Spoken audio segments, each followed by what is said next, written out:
bida-bida kasi ako. Ay. Feeling ko parehas tayo. Oo, I feel. Pero iba ka eh. Nakita ko yung ano mo, yung mga medals and trophies mo noon. Baka pwede mong i-share muna sa amin kung anong pinaggagawa mo nung high school. Ayun, I was a schoolboy. I used to be a schoolboy talaga. Alam mo, medyo nerd, I would say. Pala-aral talaga ako dati.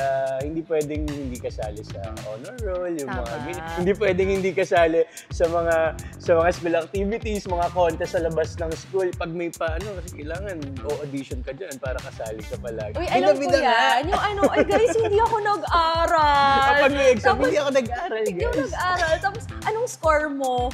99/100 eh. Gano'n. Tapos pag 98 ka na, hala, ang baba ko. Tapos 2 mistakes lang pala. Diba Ikaw, nga? kamusta ka ng student ka? Ako naman, I also like to join a lot of clubs. Parang nagpe-painting ako, nagdo-drums ako, nagda-dance class ako, nagpo-folk dance, ganyan. Tapos nung college, sumali ako sa pep squad. Let's go! Ganon. Kailangan kasali din ako sa lahat. Lahat So, ng it's ganap a dapat. tie. It's a tie. Kaya po Oo. kami magkasama dito dahil Tama. parehas kami ng mga interest sa buhay. Correct. And Diba? trivia lang natin sa kanila, parehas kaming left-handed this time. Yes. Yung mga artsy Yeah. hosts. Diba nga? Diba?